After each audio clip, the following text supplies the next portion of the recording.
To make this casserole hot pad, you're going to need a bottom piece of fabric that is 11 inches by 15 inches. And then your top piece of fabric is going to be 9 inches by 13 inches. You also need that size in cotton batting as well as a thermal batting.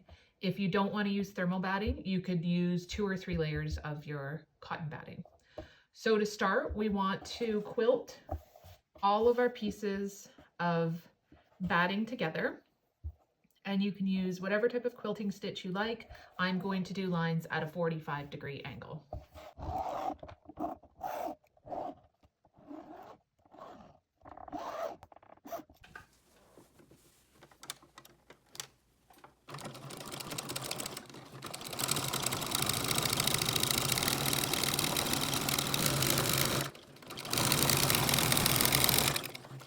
Now that we have all of our quilting stitches done, we can work on our hem for the bottom piece.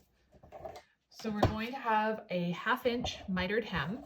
So you start with your wrong side of fabric facing up, and you're going to draw a line 1 inch in from the outer edge around all 4 sides. This using a temporary fabric pen. So this will be the line that we'll use to fold our hem in accurately, 1/2 inch.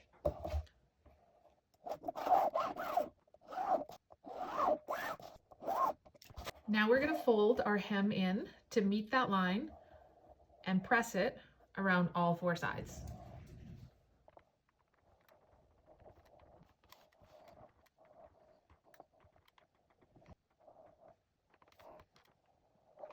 Now we need to create a 45-degree line that we're going to sew along. So if you have a ruler with a 45-degree line on it, you can use that to draw the line so it runs right through where this hem and this hem intersect. So right through there. If you don't have a ruler with a 45-degree line on it, I'll show you how to crease this at a 45-degree angle.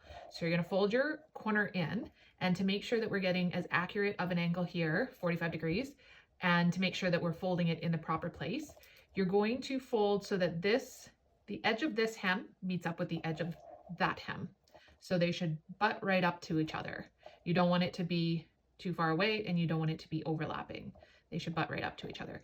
Then you're going to check and make sure that this folded edge is at a 90-degree angle to that folded edge. And then same thing, this folded edge should be at a 90-degree angle to that folded edge. So I'm just going to tuck that back end in. So now we have a 45-degree angle there, or a 90-degree angle. Crease it. Make sure that your crease is running right through that point, and then you can draw your line on with your temporary fabric marker. So you're going to fold this edge up to this edge. Make sure they butt together. Then make sure this edge is at a 90-degree angle to this edge, and this edge is at a 90-degree angle to that edge. Then use your finger to press. Open it up and make sure that that crease runs right through the point of where these 2 edges intersect, and then draw your line on using your fabric marker.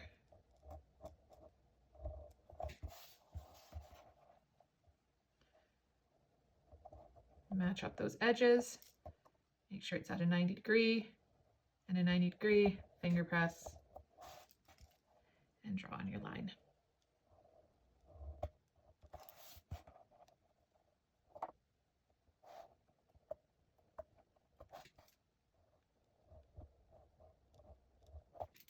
Now we want to sew our mitered corners.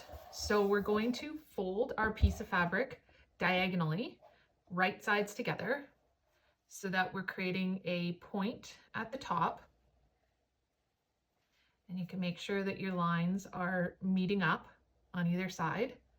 But if you make sure that this is a point, you should be good.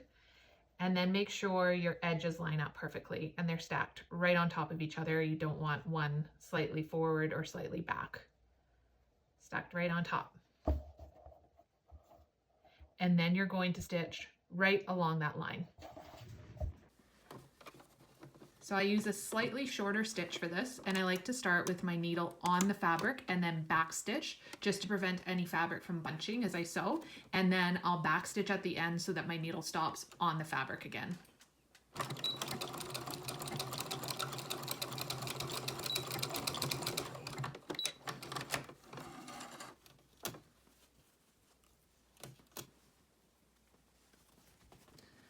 fold right sides together diagonally. Make sure you have a crisp point at the top and that your edges are lined up, and then repeat that stitch.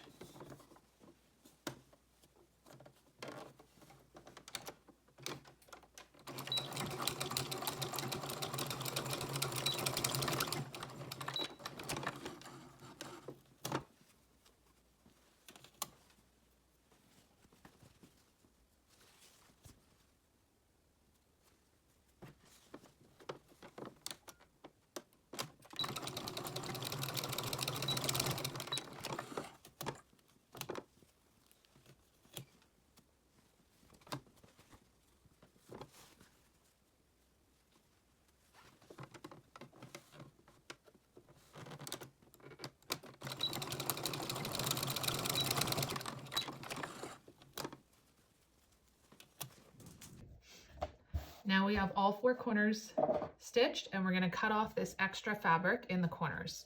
So I like to cut towards my folded edge, follow that stitch line that you just made, about 1 millimeter or 2 away from that. And then once you get to the top, I straighten that out. So that'll get rid of most of the bulk in the corner, because that's where the point of your corner is going to be. So you want it to be nice and sharp. So cutting towards the fold and then straight across.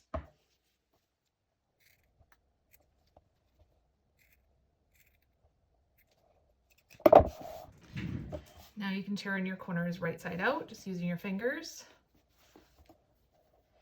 And then we'll use a point turner to get all of that fabric out. And if you don't have a point turner, you can use a chopstick or a knitting needle, or even a pin to kind of pick from this side carefully to pull the fabric out.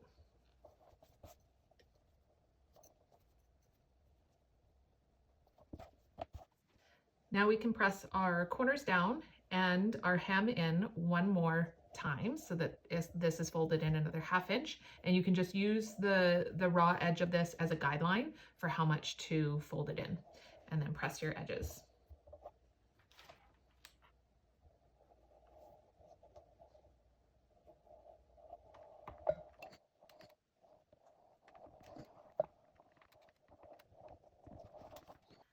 Now we're going to cut down the piece we did quilting stitches on earlier. We want it to be about 1/8 of an inch inside this bottom piece.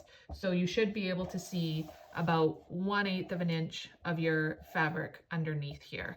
So just mark with your fabric pen how much you need to cut off so that it fits within those parameters.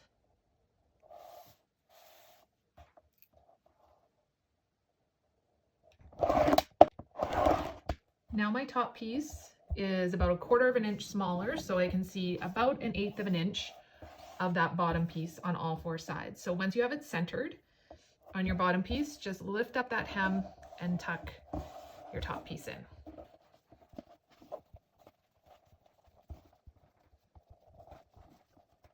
And you can use your point turner just to make sure that the corners are tucked all the way in and sitting flat. Now we'll press this edge down just to get it to sit a little bit flatter when we're top stitching.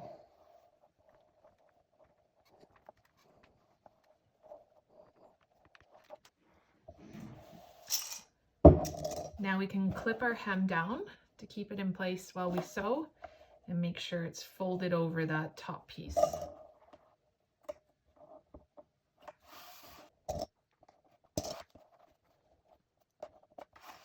Now we're going to top stitch about 1/8 of an inch inside this folded edge all the way around our hot pad.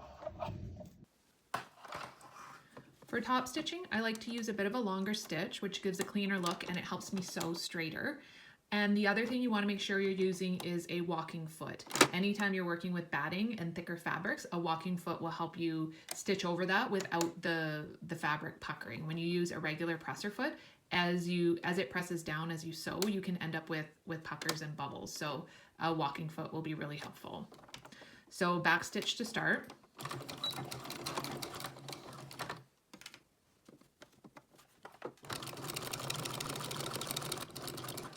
And And once you get up to your corners, you're going to stop with your needle in that seam, lift your presser foot, and then pivot your fabric.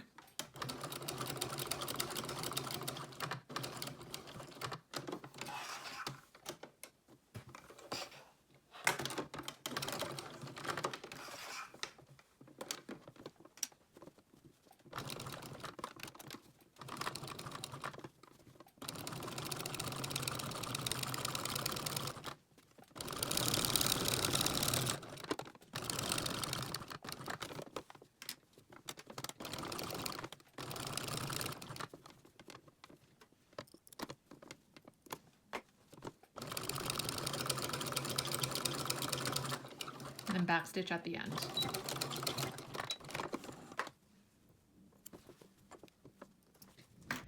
Now I'm going to press my edges down one more time. And there's your 9 by 13 casserole hot pad.